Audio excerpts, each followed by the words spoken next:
नमस्कार दोस्तों, स्वागत है आपके अपने स्पिरिचुअल ज्ञान यूट्यूब चैनल पर। आज हम एक ऐसे प्रसंग पर विस्तार से चर्चा करेंगे जो श्री कृष्ण के जीवन का एक अत्यंत महत्वपूर्ण और गूढ़ रहस्य समेटे हुए है। यह प्रसंग है भगवान श्री कृष्ण का युद्ध से भागना और उनका चतुर्भुज रूप प्रकट होना। बहुत से लोग इस प्रसंग को साधारण रूप में देखते हैं, पर इसके पीछे गहरे आध्यात्मिक और रणनीतिक संदेश छिपे हैं। श्री कृष्ण को जब रणछोड़ कहा गया तो इसे कई लोगों ने गलत अर्थ में लिया, लेकिन असल में यह नाम एक महान रणनीति और दूरदर्शिता का प्रतीक है। तो चलिए इस प्रसंग को पूरी तरह समझते हैं और जानने का प्रयास करते हैं कि कृष्ण ने युद्ध से क्यों पलायन किया और उनका चतुर्भुज रूप प्रकट होने का क्या महत्व था। जरासंध से श्री कृष्ण की पहली मुठभेड़। कहानी की शुरुआत होती है मगध के शक्तिशाली राजा जरासंध से, जो भगवान कृष्ण के बड़े शत्रु बन गए थे। जरासंध मथुरा के राजा कंस का ससुर था। जब श्री कृष्ण ने कंस का वध किया तो जरासंध ने इसे अपना व्यक्तिगत अपमान समझा और कृष्ण से बदला लेने की ठान ली। जरासंध का चरित्र और उद्देश्य। जरासंध एक अत्यंत शक्तिशाली राजा था, जिसने अपनी शक्ति और सेना के बल पर कई राज्यों को अपने अधीन कर लिया था। उसकी महत्वाकांक्षा केवल मगध पर शासन करने की नहीं थी, बल्कि वह पूरे आर्यावर्त प्राचीन भारत पर अपना प्रभुत्व स्थापित करना चाहता था। वह जानता था कि अगर मथुरा और भगवान कृष्ण को पराजित कर दिया जाए तो वह अपने सपने को पूरा कर सकेगा। कृष्ण और बलराम की तैयारियां। जरासंध ने मथुरा पर आक्रमण करने के लिए विशाल सेना तैयार की, लेकिन भगवान कृष्ण और उनके भाई बलराम ने जरासंध के हर हमले को पराजित किया। कुल 17 बार जरासंध ने मथुरा पर आक्रमण किया और हर बार श्री कृष्ण और बलराम ने उसकी सेना को ध्वस्त कर दिया। अब यहाँ एक बड़ा प्रश्न उठता है कि जरासंध, जिसने इतनी बार हार का सामना किया, फिर भी उसने हार क्यों नहीं मानी। दरअसल जरासंध केवल युद्ध के माध्यम से विजय प्राप्त नहीं करना चाहता था। वह चाहता था कि भगवान कृष्ण को या तो हराकर मथुरा पर अधिकार कर ले या फिर कृष्ण को किसी प्रकार से पकड़ ले, ताकि उसकी शक्ति और साम्राज्य का प्रतिरोध समाप्त हो जाए। लेकिन हर बार की पराजय के बावजूद जरासंध के आक्रमणों से मथुरा की जनता बहुत पीड़ित हो रही थी। भगवान कृष्ण ने यह महसूस किया कि जरासंध को हराने का यह तरीका शायद उचित नहीं है, क्योंकि इससे उनकी प्रजा को बार बार कठिनाइयों का सामना करना पड़ रहा है। श्री कृष्ण का मथुरा से पलायन। जरासंध का 18वां आक्रमण आने वाला था, लेकिन इस बार परिस्थिति अलग थी। भगवान कृष्ण और बलराम जानते थे कि जरासंध एक बार फिर आक्रमण करने वाला है, लेकिन इस बार उन्होंने एक अलग रणनीति अपनाने का निश्चय किया। 18वीं बार का आक्रमण। जरासंध ने एक और विशाल सेना तैयार की, जो पिछले सभी आक्रमणों से भी अधिक शक्तिशाली थी। वह हर हाल में मथुरा को जीतने के लिए आया था।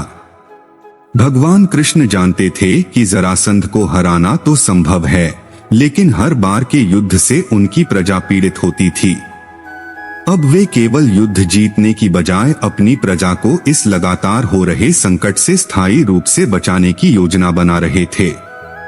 रणनीतिक निर्णय। भगवान श्री कृष्ण केवल एक योद्धा नहीं थे, बल्कि वे एक महान रणनीतिकार थे।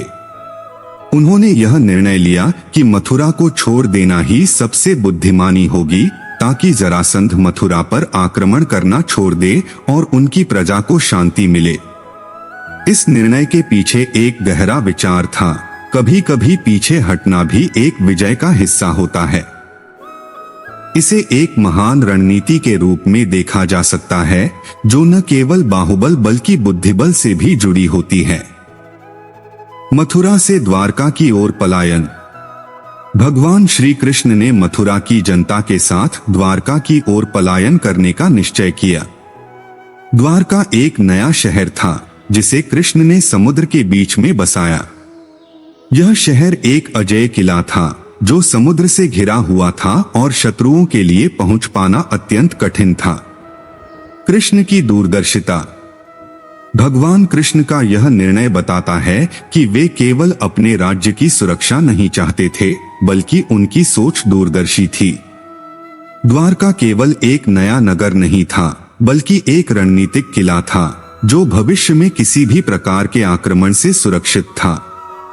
उन्होंने अपनी प्रजा को सुरक्षित स्थान पर ले जाकर उन्हें जरासंध के आक्रमणों से बचा लिया।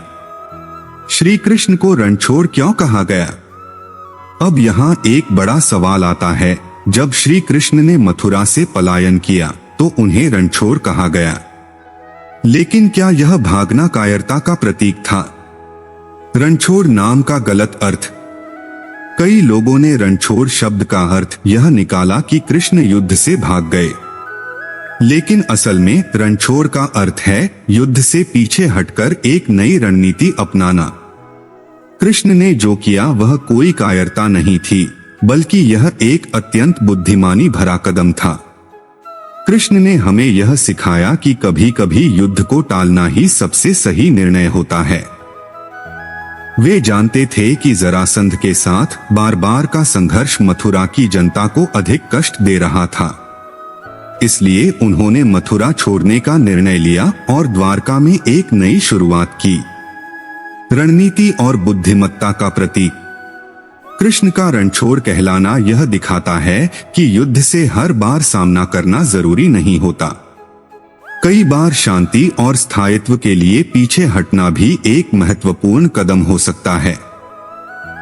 यहाँ पर हमें यह समझना चाहिए कि कृष्ण केवल बाहुबल के माध्यम से लड़ाई नहीं करते थे, बल्कि उनकी रणनीति और बुद्धि भी उनके युद्ध का हिस्सा था। कालायवन का आक्रमण और मुचुकुंद की कथा। जब भगवान कृष्ण मथुरा से पलायन कर रहे थे, तभी एक और शत्रु उनके सामने आया, कालायवन। कालायवन जरासंध का मित्र था और उसने भी भगवान कृष्ण से बदला लेने का निश्चय किया। कालायवन ने मथुरा पर हमला किया और कृष्ण का पीछा करना शुरू किया। कालायवन का पीछा। कालायवन ने भगवान कृष्ण का पीछा किया, लेकिन श्री कृष्ण ने उसे लड़ाई के लिए चुनौती देने के बजाय एक और रणनीति अपनाई। वे कालायवन को एक गुफा की ओर ले गए। इस गुफा में कोई और नहीं बल्कि राजा मुचुकुंद सो रहे थे। मुचुकुंद की कहानी। राजा मुचुकुंद एक प्राचीन राजा थे जो देवताओं के साथ युद्ध में उनकी सहायता कर चुके थे। देवताओं ने उन्हें वरदान दिया था कि वे जब तक चाहें सो सकते हैं, लेकिन जो कोई उन्हें उनकी नींद से जगाएगा वह उनकी दृष्टि मात्र से भस्म हो जाएगा। कालायवन का अंत। जब कालायवन गुफा के अंदर पहुंचा तो उसने मुचुकुंद को श्री कृष्ण समझ लिया और उन्हें जगाने का प्रयास किया। जैसे ही मुचुकुंद ने अपनी आंखें खोली, कालायवन तत्काल जलकर भस्म हो गया। इस प्रकार भगवान श्री कृष्ण ने बिना युद्ध किए ही कालायवन का अंत कर दिया। मुचुकुंद का जागरण और आत्मज्ञान। इसके बाद मुचुकुंद ने भगवान कृष्ण के चतुर्भुज रूप के दर्शन किए। भगवान श्री कृष्ण ने उन्हें आशीर्वाद दिया और आत्मज्ञान का मार्ग दिखाया। मुचुकुंद ने भगवान से मोक्ष की प्रार्थना की और उनका जीवन आध्यात्मिक रूप से परिवर्तित हो गया। श्री कृष्ण का चतुर्भुज रूप।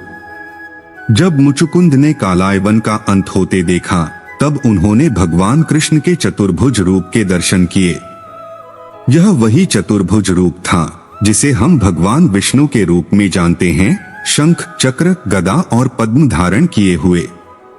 चतुर्भुज रूप का महत्व। भगवान श्री कृष्ण का यह चतुर्भुज रूप केवल उनकी दिव्यता को दर्शाता है। इस रूप के 4 हाथ उनकी 4 दिशाओं में फैली अनंत शक्तियों का प्रतीक हैं। हर हाथ में एक एक वस्तु धारण करने का गहरा आध्यात्मिक अर्थ है। शंख कौंच। शंख ध्वनि शक्ति का प्रतीक है। यह सत्य और धर्म की आवाज को बुलंद करने का प्रतीक है। सुदर्शन चक्र। यह चक्र भगवान की न्याय करने की शक्ति का प्रतीक है। यह उन सभी का नाश करता है जो अधर्म और अन्याय के मार्ग पर चलते हैं। गदा मेघ, गदा शक्ति और वीरता का प्रतीक है। यह बताता है कि हमें अन्याय के खिलाफ हमेशा लड़ना चाहिए। पद्म, कमल का फूल दिव्यता और निर्मलता का प्रतीक है। यह बताता है कि हमें जीवन में सादगी और शुद्धता के मार्ग पर चलना चाहिए। मुचुकुंद का जागरण, मुचुकुंद को जैसे ही भगवान के इस रूप के दर्शन हुए, उन्होंने श्री कृष्ण को पहचान लिया। वे समझ गए कि उनके सामने कोई साधारण व्यक्ति नहीं, बल्कि स्वयं भगवान विष्णु खड़े हैं। मुचुकुंद ने भगवान की स्तुति की और उनसे मोक्ष की प्रार्थना की। भगवान श्री कृष्ण ने उन्हें आशीर्वाद दिया और उन्हें आत्मज्ञान की दिशा में अग्रसर किया। रणछोड़ का गूढ़ रहस्य और शिक्षा। भगवान श्री कृष्ण का रणछोड़ बनना एक अद्भुत उदाहरण है कि कभी कभी युद्ध से पीछे हटने में भी बड़ी जीत छिपी होती है। उन्होंने हमें सिखाया कि युद्ध से पीछे हटना हमेशा कायरता का प्रतीक नहीं होता। रणनीतिक सोच और दीर्घकालिक विजय। कृष्ण का मथुरा छोड़कर द्वारका की स्थापना करना उनके दूरदर्शी दृष्टिकोण का प्रतीक है। यह केवल एक शारीरिक युद्ध नहीं था, बल्कि यह एक मानसिक और आध्यात्मिक युद्ध भी था, जिसमें कृष्ण ने बिना किसी अनावश्यक रक्तपात के विजय प्राप्त की। कृष्ण का संदेश। इस प्रसंग से हमें यह शिक्षा मिलती है कि हर स्थिति में शांति और संवाद का मार्ग अपनाना चाहिए।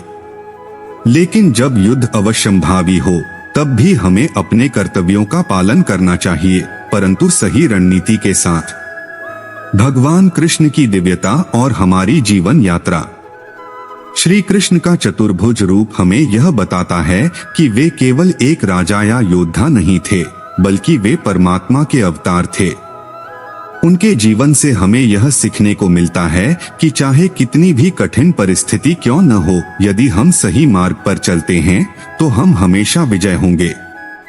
उनकी रणनीति और दिव्यता हमें यह सिखाती है कि जीवन में केवल बाहरी संघर्ष महत्वपूर्ण नहीं होते, बल्कि आत्मा की शांति और संतुलन भी उतना ही आवश्यक है। तो दोस्तों, भगवान श्री कृष्ण का युद्ध छोड़ना और उनका चतुर्भुज रूप प्रकट होना एक साधारण घटना नहीं थी। यह घटना हमें जीवन की गहरी सच्चाइयों और रणनीतियों को समझने में मदद करती है। भगवान कृष्ण ने यह सिखाया कि कभी कभी युद्ध से पीछे हटने में भी वीरता होती है, और उनका चतुर्भुज रूप हमें यह सिखाता है कि हमारे जीवन का असली लक्ष्य आत्मज्ञान और मोक्ष की प्राप्ति है। यदि आपको यह वीडियो पसंद आई हो तो इसे लाइक करें, शेयर करें और हमारे स्पिरिचुअल ज्ञान यूट्यूब चैनल को सब्सक्राइब करना न भूलें। जय श्री कृष्ण।